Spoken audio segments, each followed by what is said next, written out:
Far to the west, in the land of sunsets, there is the house of storms.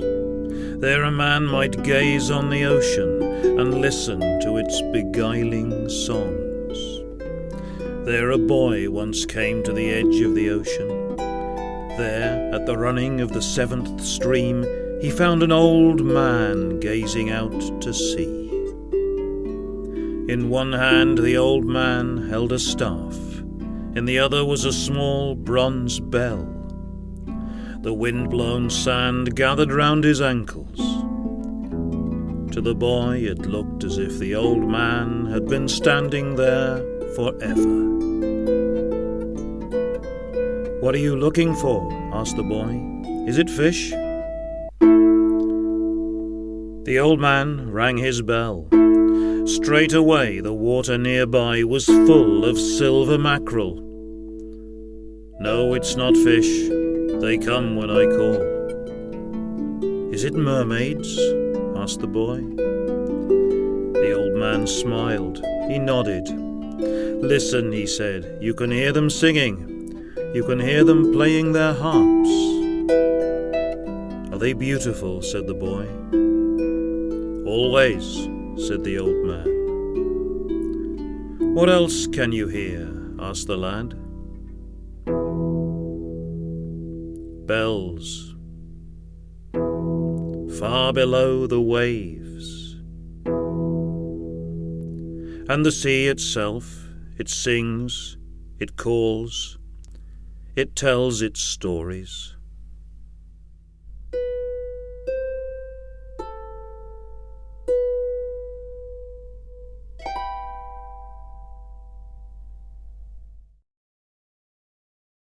After the Romans fled, the wild lands in the west became once again the province of the Britons. Those lands stretched from Hengistbrihedd to Land's End, and beyond to Lyonesse. In those days travellers came to Cornwall. They came from Wales and Brittany and Ireland, bringing news of a new god to replace the old pagan gods. The new God was forgiving and kindly. He had even given his own Son to save the people of the world from everlasting darkness. As the people turned to this new God, the old druids went back to the forests and saw out their days in their sacred groves, close to the land they loved. The king of the land was old Conan Meriadoc. His queen was Darica, sister of St. Patrick himself, and his eldest son was Gradlon, a mighty warrior. One of the young nobles of the land was Prince Fragan of Cornwall, and on a trip to Brittany he met the most beautiful young princess. The moment they met, they fell in love.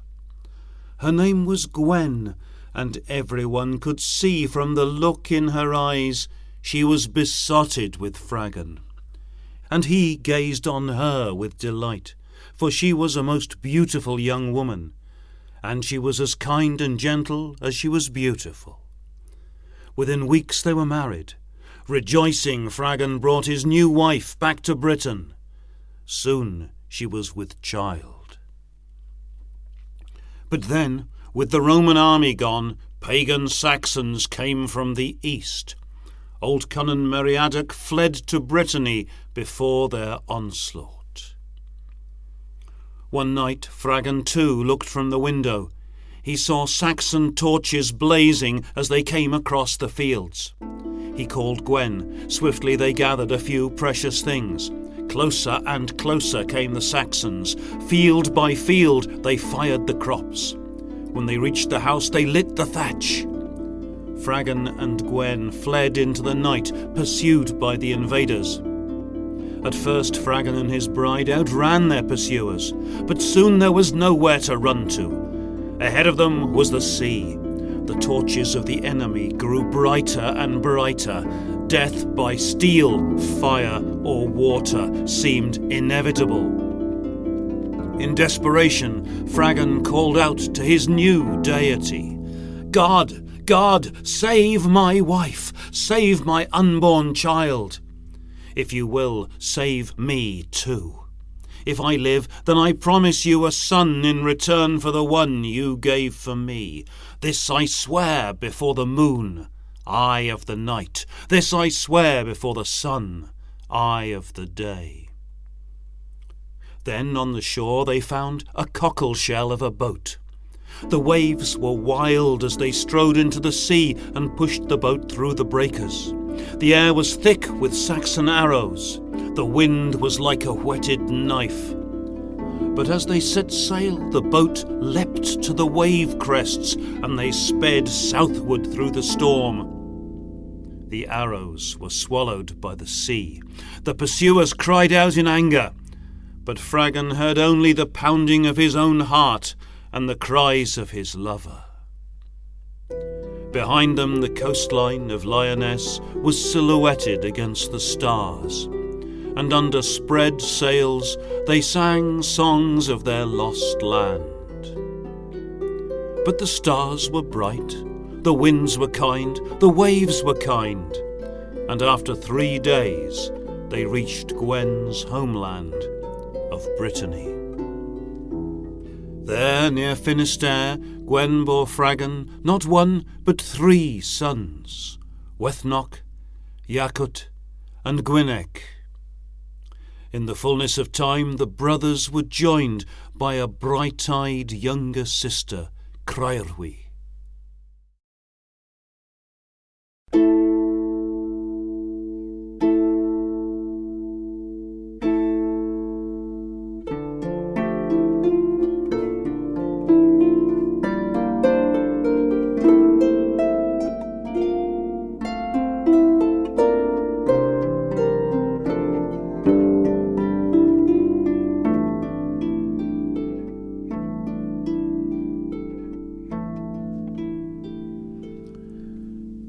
There once was a boy who understood the singing of seals. The childhood of Gwynnek, the youngest son, was like no other. He was a child of 2 worlds. lands. In the evenings, with his family round the fire, Gwynnek would listen to the tales of his lost homeland, a kingdom from which he was separated by the restless ocean. But during the day, Gwynnek would walk on the margins of that ocean. There water and earth would ebb and flow in a constant act of love. He was drawn to the borderland between one world and another. He was always wondering what lay beyond or below the infinite boundary of the horizon. So he walked by the waves, he sang to the wind. They were his constant companions. There he grew to understand the singing of seals, and in return he would sing their secret songs. He listened to their tales, and they would listen to his stories. For loneliness he knew, loneliness like an endless ocean. His family were incomers, exiles, outsiders. His brothers were very different from him. Village children were forbidden to speak to him. So, when he was a child, he walked beside the ocean. When he was a boy, he walked beside the ocean. When he was a young man, he walked beside the ocean. But always he walked alone. One day, as Gwynnek walked beside the ocean, there on the strand line he found a harp. It was perfect in every way. There was no sign of its owner. He picked it up and plucked the strings. Straight away it became alive under his fingers. The most wonderful music rang out. From that moment the harp was his constant companion. Every day when he walked by the sea, he played the harp. Old fishermen said that the music was so beautiful that fishes and mermaids would come to listen. Then one day at the hour of sunset, as often before, he took the harp and played and sang beside the sea. To the shore came a seal, entranced by the music. In the warm water of a shallow pool, it shrugged off its sealskin. From the pool there stepped a beautiful, naked girl. She came to Gwynnek, and together they sang secret songs until the dawn. And then some instinct made him give the harp to the girl. "Thank you," she said. "I will give it back to my queen." Then she put on her sealskin and entered the water. "I will return," she said, "at the running of the 7th stream." So at the running of the 7th stream he went back to that magic place, and again at the next such tide, and the next. Each time he met the seal maiden. Who knows what secrets they shared? Then one day Fragan the exile summoned his sons. "It is time for you to go out into the world, to find a teacher, to find a path in life." Gwynnek was sent to the west.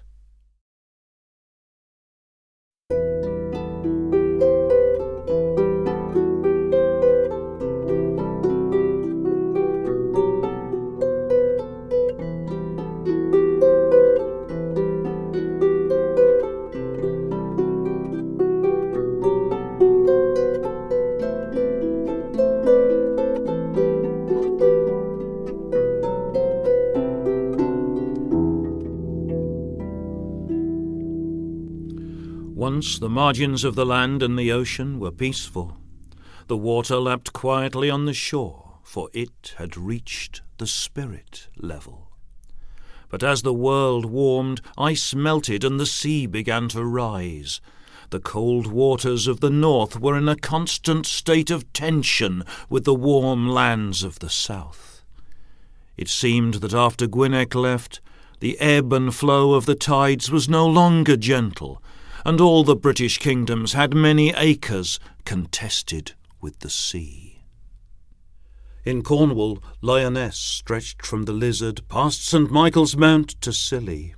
There were 140 parishes with fine churches, fertile fields all fringed with tamarisk. Surrounding St. Michael's Mount was a forest famous for wild strawberries. The chief town was Caerleon, and there ruled a boy prince called Tristan. West of the Welsh hills lay the Low Hundred, Cantrigwaelod, a land of 100 fine farmsteads and 13 villages. A forest grew near Ynys south of Aberdyfi. The chief city was called Caerwydno, for Gwyddno Garan here, Gwyddno Longshanks, was the king of that land. West of Brittany lay the kingdom of Ys, the most beautiful land in the world. The capital was Caer-Ys, and there ruled King Gradlon, son of old Conan Meriadoc the exile. He lived in a castle that shone like silver in the setting sun. As the waters rose, Gradlon built a great dike to protect the land. A gate could be opened at low water to allow ships to enter. The one key that opened the gate was held by the king. King Gradlon's chief adviser was the last druid in the land. He lived in a sacred grove deep in the forest. But he was old, and one day he called on the king. "I can make this journey no longer," he said. "I have one last prophecy for you, and it is this. When love is lost, then ships will sail in your forests." And with that, the old druid went back to his sacred grove.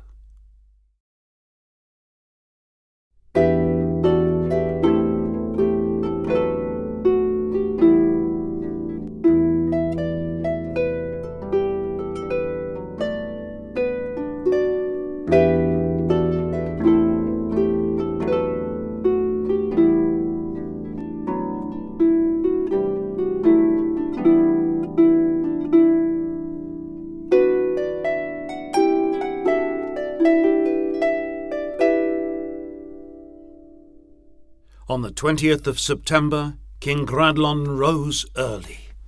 It was the feast of St. Eustace, patron saint of hunters. Eustace, who had once chased a white stag, and then, between its antlers, seen a vision of Christ crucified. King Gradlon woke his men. "Rise up, you who have feasted too long on tired mutton. Today we will hunt in honour of the saint of hunters." All day they hunted, but they found nothing. But then, when the sun was low, in the distance they saw a white stag. The light of the setting sun made it gleam like gold. It could even have been the magic stag of St. Eustace. Now, a white stag was the king's prerogative. A golden stag was fit only for the greatest of kings. Gradlon raced ahead as his fellow hunters discreetly hung back. But the stag was swift, the stag was agile. After a while, Gradlon realized he could no longer see the stag before him, or his men behind. He called, he blew his horn, but there was no reply. He rode this way and that, but found he was lost in a part of the forest that was quite unknown to him. After hours in the saddle, he was faint with hunger and thirst. The sun had set, and night was approaching. Then, in a clearing beside a river, he found a simple hut in which lived a hermit, a wise man. At the hermit's waist was a small bronze bell. Around his neck he wore a cross. "Old man," said Gradlon, "do you have meat and wine for your king?"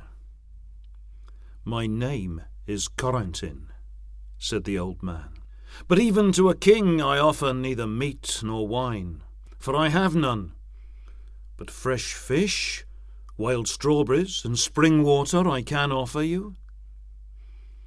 "Well, my insolent friend," said Gradlon, "if this supper satisfies me, you may live. If not, you may die." "Perhaps," said Corentin, "or perhaps not, for I am not as you. Also, I am not the one who was lost in the forest." Then Corentin went to a pool and rang the bronze bell at his waist.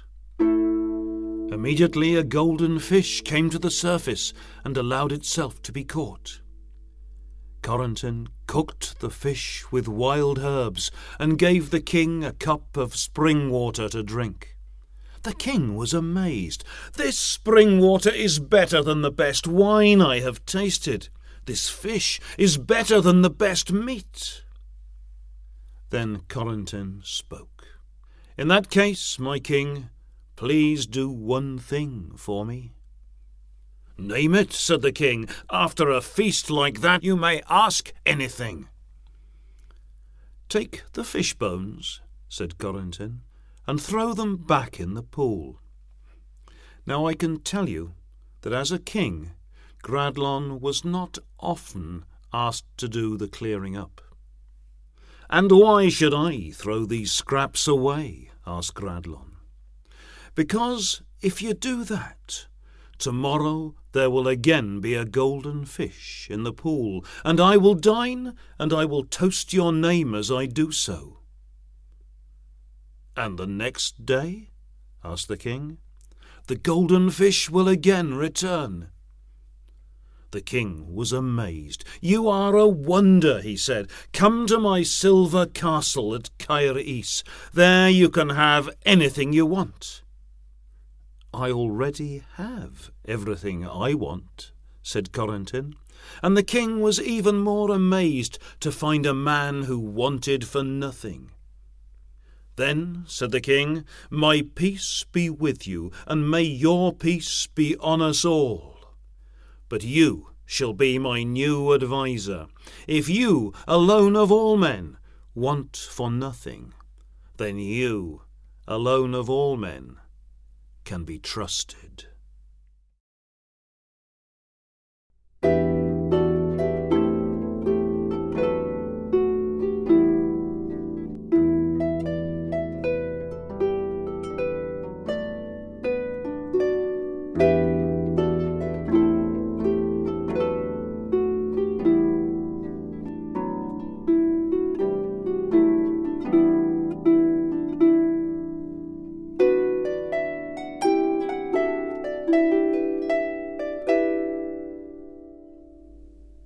Now the castle of silver was a wonderful place.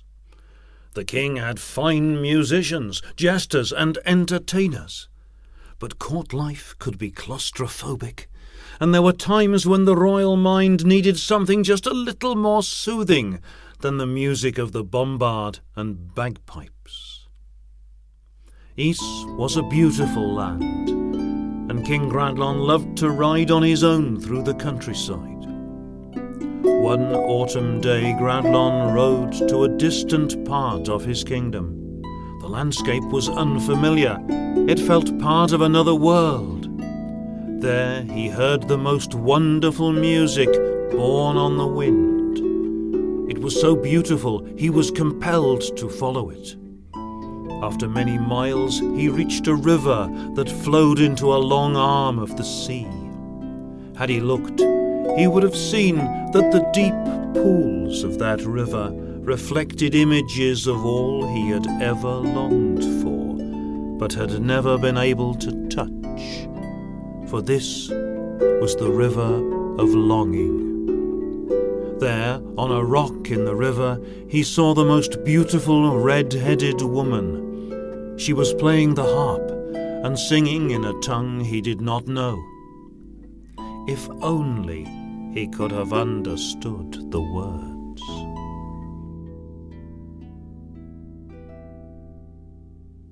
The man of the forest, they asked me, how many strawberries grow in the salt sea?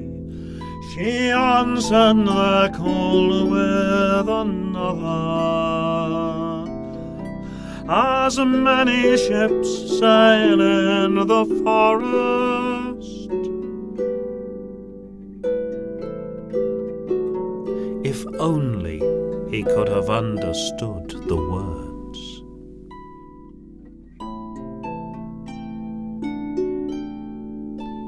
Instantly his heart was lost to her beauty and the entrancing music she was making. "Come, be my queen," was his command. She looked at his rich clothes, his crown, and his handsome features.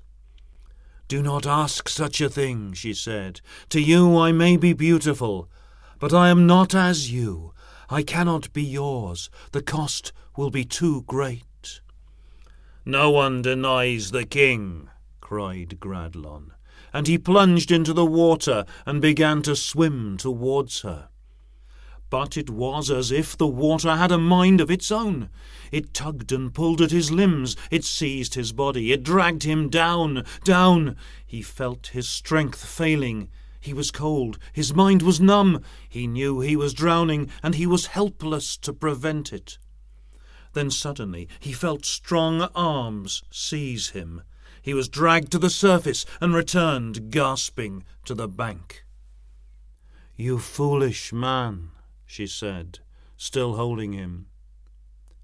"But you are lovely, and 7 years I will give you, for 7 years is all I can give you." But when Gradlon opened his eyes, his rescuer had gone. All that could be seen was a ripple in the waves. All that could be heard was the distant echo of a harp.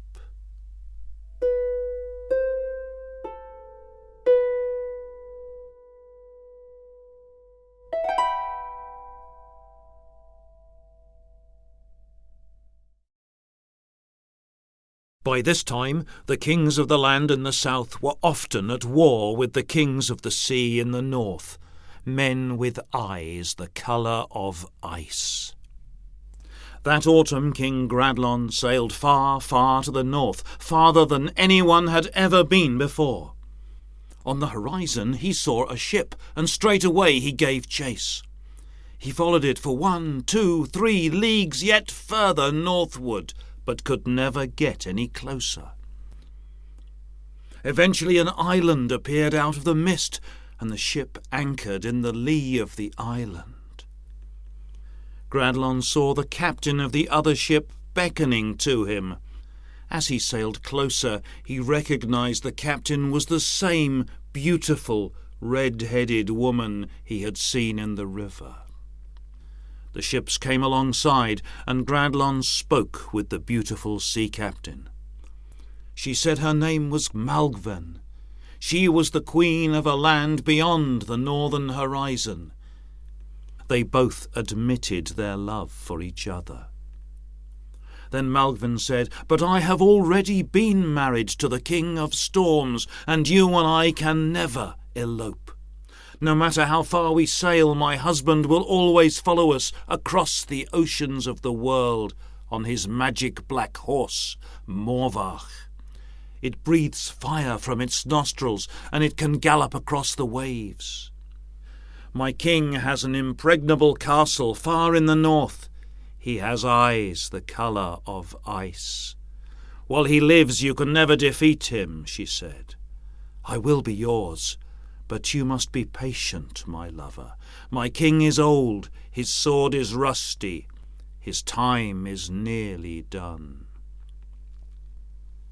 Then, under 1,000 stars, she sailed into the night.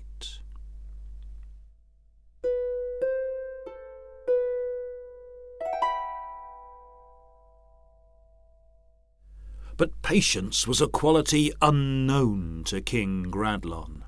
Into the winter night he too sailed north.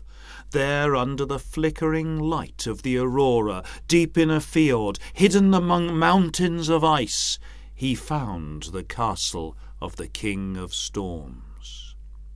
For 1, 2, 3 weeks he laid siege to the castle, but its walls were high and strong. Every day that passed the winter storms grew wilder. Soon Gradlon's men lost heart, and they abandoned their king. But Gradlon stayed on alone. Each night he tried to find some way to breach or bypass the ramparts. Each night he failed. But after 3 weeks, by the glimmer of the northern lights, he saw a slender figure below the walls. A key was in her hand. The figure entered a gate. But as the gate closed, there was no sound of locks or bolts. Gradlon crept through the shadows. He found the gate unlocked. The guards were drunk, and the king's chamber was unprotected. The king, too, lay in a drunken sleep. Gradlon slit the old man's throat, and then plunged his sword into his belly. Such were the king's death throes that a great storm rose up, and the ships in the fjord were smashed to pieces. By the gate below the ramparts, Gradlon saw Malven. "We are marooned," he said. "To the stables," cried Malven. And there they climbed on the back of Morvach, the magic horse. The waves were wild as he strode into the sea. The wind was like a whetted knife. Morvach kicked his hooves and leapt to the wave crests. Gradlon spurred him southward through the storm. As he did so, the sea roared. It seemed to say one word, and one word alone: revenge. But Gradlon heard only the pounding of his own heart, and the cries of his lover holding tight about his waist. In the storm, Morvach's nostrils breathed fire to show them the way. His hoofs flew across the waves. Above them the night sky was clear. In the south 1,000 stars glimmered like beckoning jewels. As in the north the aurora faded and died. In the first light of dawn they reached the land of Ys.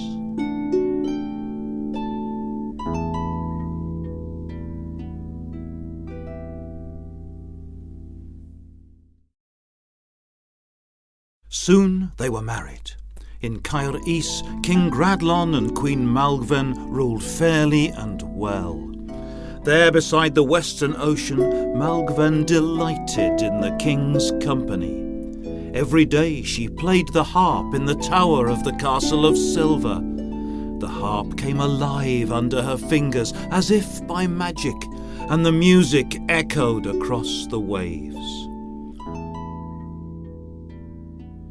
But the queen was happiest when a storm was raging and the waters lapped at the walls of the castle. It was rumoured that when the storms were at their height, the queen could be seen riding Morvach across the waves. Soon they were delighted to find the queen was with child.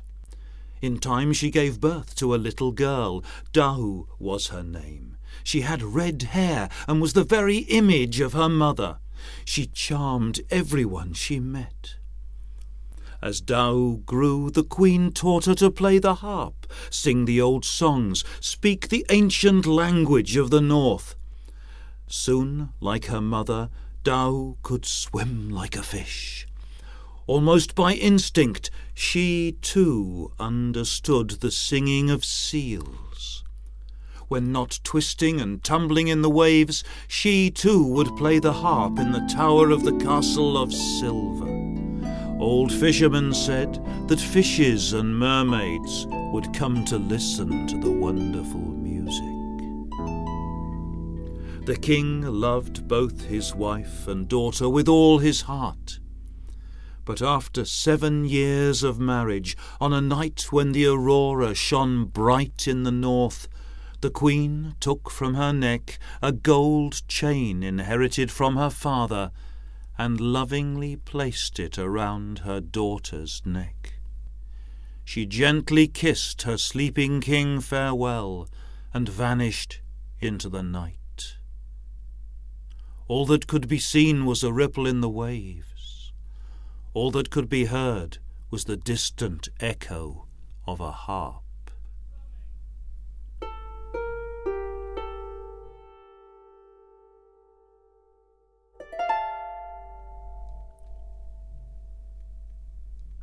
This is the song that Gradlon sang when he woke and found he was alone.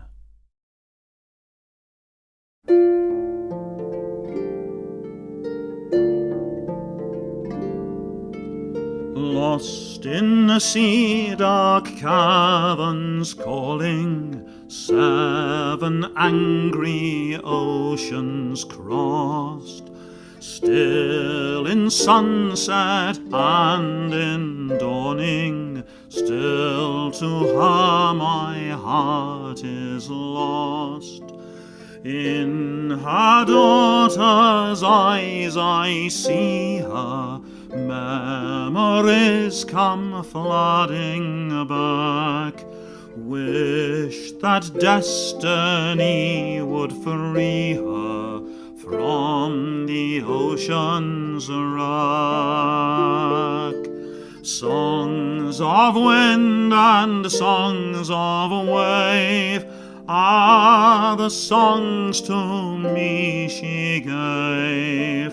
Songs of wind and songs of sea, still she sings to me. Lost in restless rolling seas, still she has my heart possessed. Far beyond the walls of east, past the shores of Lyonesse, lost in the sullen courts of sleep, still to her my heart is lost.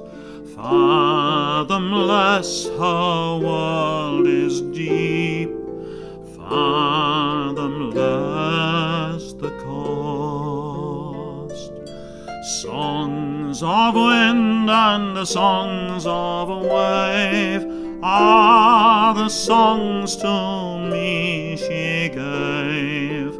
Songs of wind and songs of sea, still she sings to me.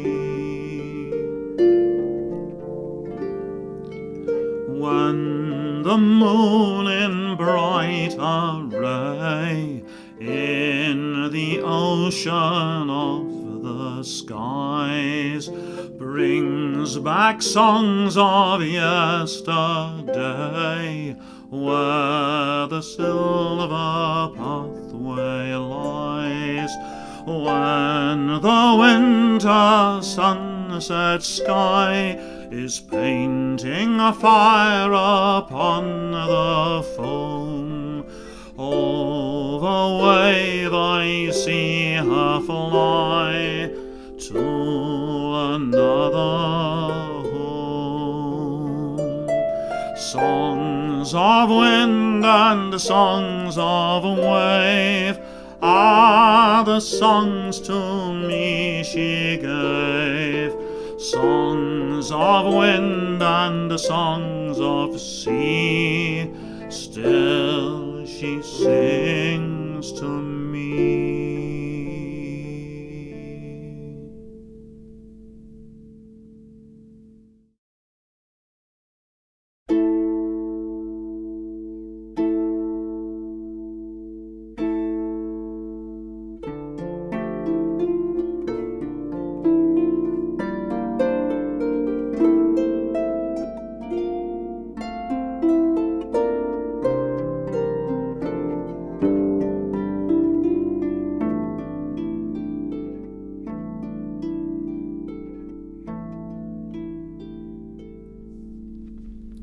It was some years later that King Gradlon's peace was disturbed when heralds announced the arrival of an unknown visitor at the Castle of Silver.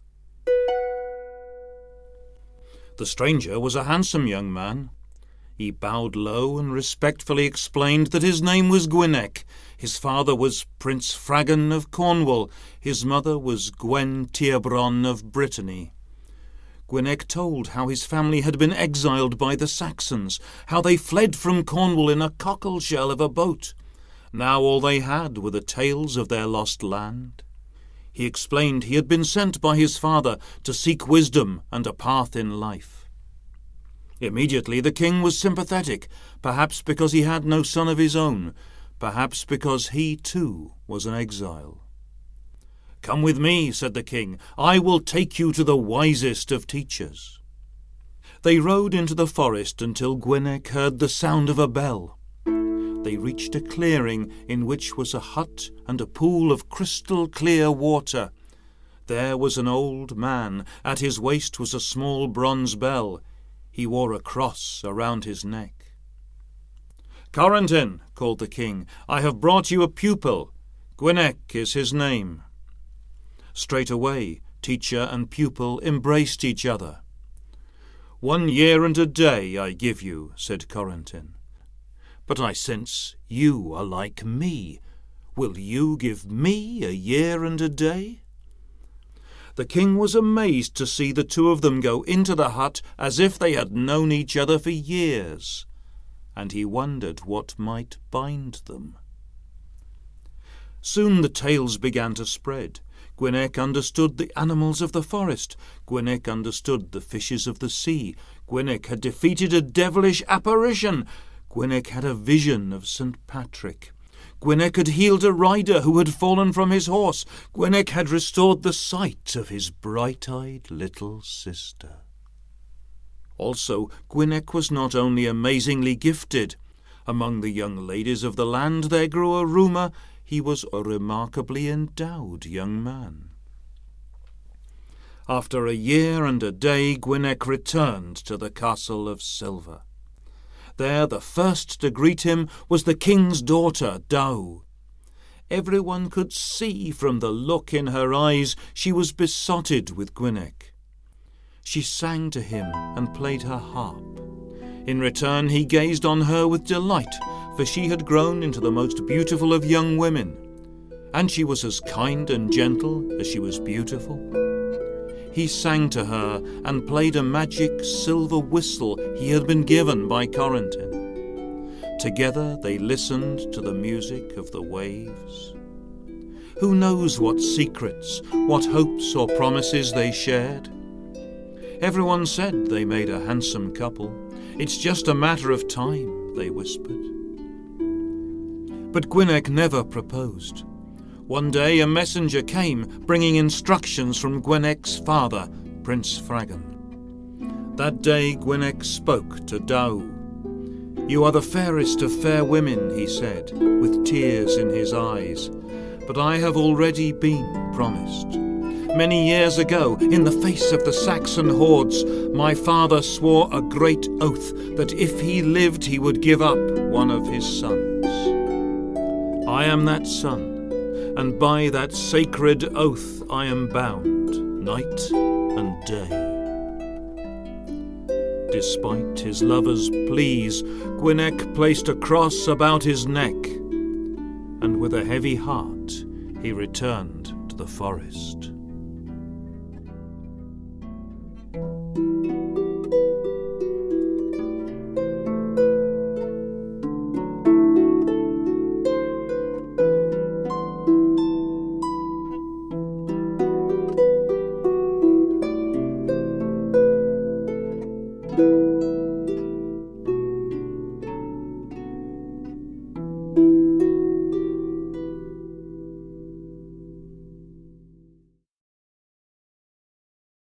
In those days, seas were like women. Men thought they could control them. And sometimes that illusion persisted. When Gwynnek found the island of Tibidi uninhabitable, he called to God. the seas parted, and he walked on dry land to Gwynnek. But sometimes men could control neither seas nor women. From the day Gwyneck left, Dahu became a rebel. Her eyes flashed the colour of ice. With magic powers learned from her mother, she would change her form to that of a doe and search the forests for her beloved Gwyneck. But she could never find him. One day she found in the forest a handsome prince from Cornwall called Mark. His dress and his accent were familiar, and in the half-light she mistook him for Gwyneck. Such was her passion that she cast caution aside and changed her form instantly. And Mark saw her change from doe to maiden. She pleaded with him to be her lover. When he refused to follow an enchantress, she cast a spell that made him grow horse's ears. "If you deny me love," she said, "your own love will be cursed." Then each night she would take a new lover, and each night, saying he did not match up to Gwyneck, she would have that lover strangled, and his body left for the wild animals of the forest. People tried to tell Gradlon of his daughter's excesses. Gwyneck sent messengers with the same warning. Minstrels sang the same song. But the king would not listen. To him Dahu was the embodiment of his beautiful wife, the last living evidence of his lost love. When he gazed upon Dahu, his mind was filled with joy at the memory of Malgven, and flooded with pain at her loss. Then, 7 years after Gwyneck had gone, on a night when the aurora was bright in the north, a stranger came to the Castle of Silver. On the land, none of the guards saw him approaching. His cloak was red, his beard was red, his eyes were the colour of ice. Dahu greeted him. "You are like me," she said, and took him to her room. And there she found he was a lover to match Gwyneck. There she sated herself on his body. As she did so, a great storm came out of the north. Every wave of pleasure that engulfed her was matched by the breaking of a wave that pounded the walls of Ys, pounded the walls of Lyonesse, pounded the walls of country Gwaelod. And then, despite the storm, she slept in his arms. There she dreamed, and in the dream she heard the voices, distant, deep voices, as if it was the sea itself speaking to her in a language heard long ago. These lands belong to the people of the sea. These lands have been stolen, just as your mother was stolen from the King of Storms. These lands have been denied to your brothers and sisters. Your duty is to your people. You alone can help them. Your father is asleep. Take the key. Give us the key. Give us the key. Your lover will be yours forever. Give us the key. Half in a trance, she crossed the keep. Half in a trance, she entered the tower. Half in a trance, she went to her father's room. She took the key.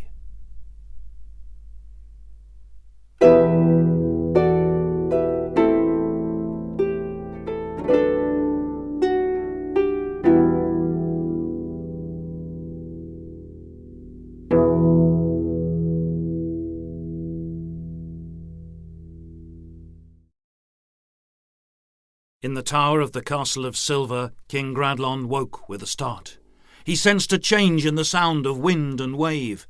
He saw the key was gone.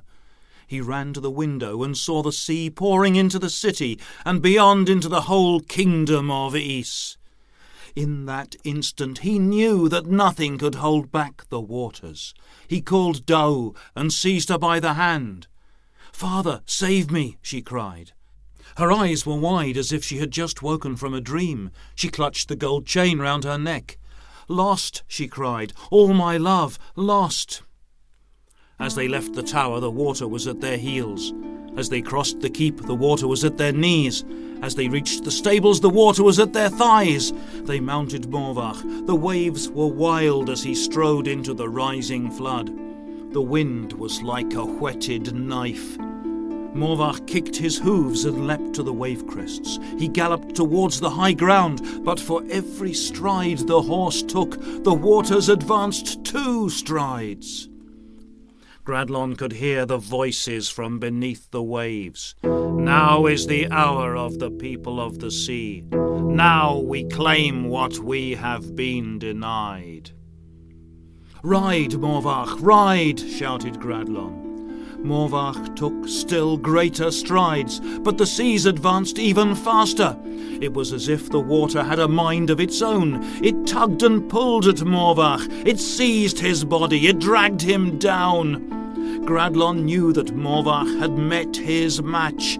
The horse's strength was failing. Soon it would be dragged down into the abyss. Now the sea voices were louder. "Now is our time! Now we will avenge our king!" And Gradlon knew his own strength was failing. Even on horseback he felt cold. His mind was numb. He knew it was only a matter of time before he too would be pulled below. "Revenge!" cried the sea. "Now we will avenge our king!" Then in the storm a figure appeared ahead of the galloping Morvach. A young man with a bell of bronze in one hand, a staff in the other, somehow walking on the water. "Gwyneck!" cried Dahu, "my love, save me!" Now the sea voices were deafening. "This is our time! Revenge is ours!" "Gwynnek," cried Gradlon, "what can I do to stop the whole world from being drowned?" "You must give up the siren at your back," said Gwynnek. The king looked behind him and saw Dahu. "There is no siren, only my daughter," he cried. "See her for what she is," cried Gwynek. "She is the cause of our downfall." "Gwynek," cried Dahu, "I love you." "Revenge," cried the sea, "revenge." The king looked at the waves engulfing the whole world. He looked at his beautiful daughter. He remembered his beautiful lost wife. His eyes darkened. "No, father," cried Dahu, "I am your daughter." With a cry of anguish, Gradlon tossed her into the waves. As the seas engulfed her, Gwynnek saw Dahu looking at him. He heard her call out, "I am what you made me." Then the sea was calm. All that could be seen was a ripple in the waves. All that could be heard was the distant echo of a harp.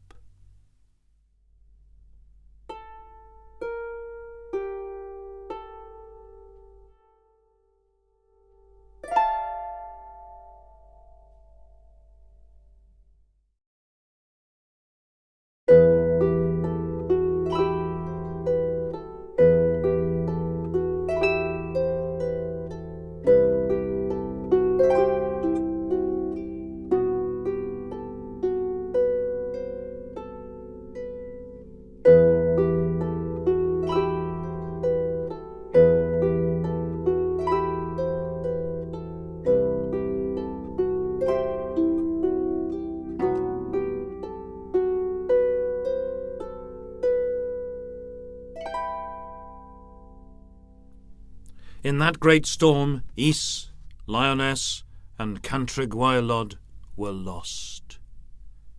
But from each land 1 man was allowed to escape to tell the tale to his children. From Lyonesse, Trevelyan escaped on the swiftest of horses. There you can still hear bells under the ocean as they are rocked by the waves. At low tide you can see the remains of the forest round St. Michael's Mount. At high tide ships now sail where the forest once stood. From Cantrigwaelod, Gwyneck Longshanks sprinted along a high bank that is to this day called San Gwyneck. You can hear bells under the ocean at Aberdyfi. There are tree stumps in the sea near Lyonesse.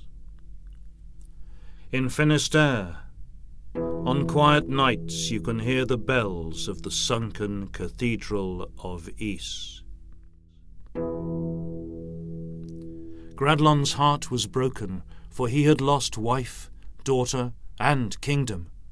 But in time he built a new castle near Quimper. He built a new cathedral and made his wise friend Corentin the bishop. He remembered his old adviser, the last druid.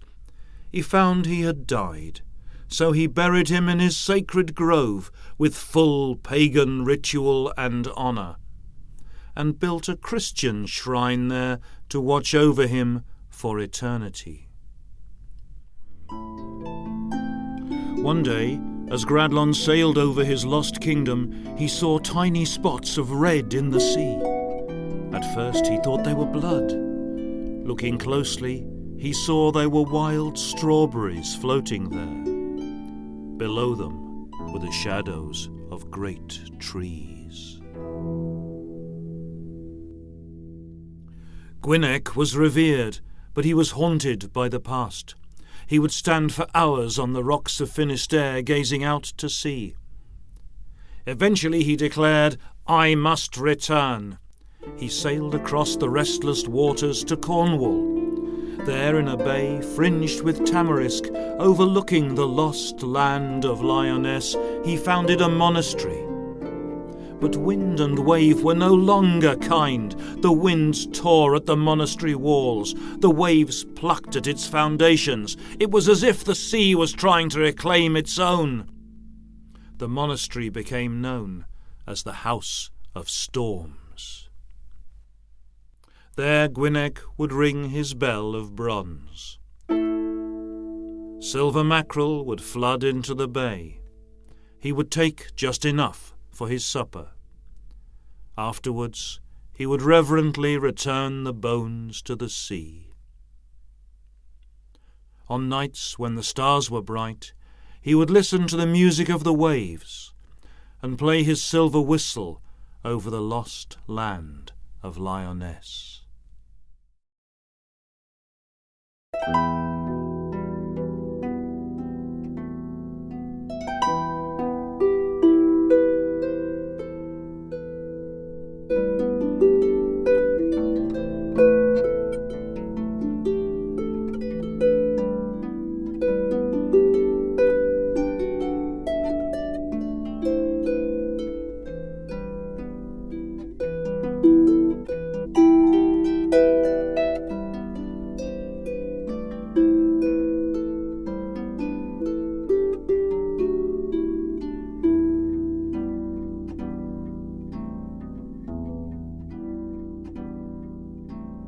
Far to the west, in the land of sunsets, there is the House of Storms.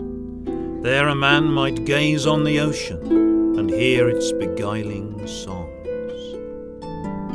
There a boy once came to the edge of the ocean. There, at the running of the seventh stream, he found an old man gazing out to sea. In one hand the old man held a staff. In the other was a small bell. The wind-driven sand gathered round his ankles. To the boy it looked as if the old man had been standing there forever. "What are you looking for?" asked the boy. "Is it fish?" The old man shook his head. "Is it mermaids?" asked the boy. The old man smiled and nodded. "Listen," he said, "you can hear them singing. You can hear them playing their harps." "Are they beautiful?" said the boy. "Always," said the old man.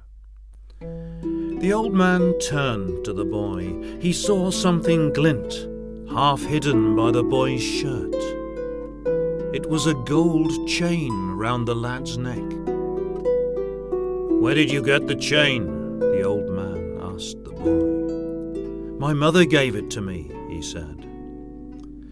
The old man blinked, then he turned to gaze at the ocean. Then the boy spoke again. "What else can you hear?" "Bells, far below the waves. And the sea itself, it sings, it calls, it tells its stories. Come, my boy, and I will tell you a story." The two figures walked by the sea hand in hand. For a while their footprints were visible, but soon they were washed away. All that could be seen was a ripple in the waves.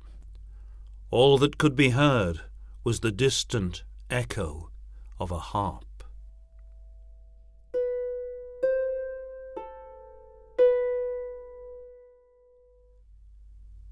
Time and tide flow on. Much is lost below the waves, but the winds still sing the songs, and the stories last forever.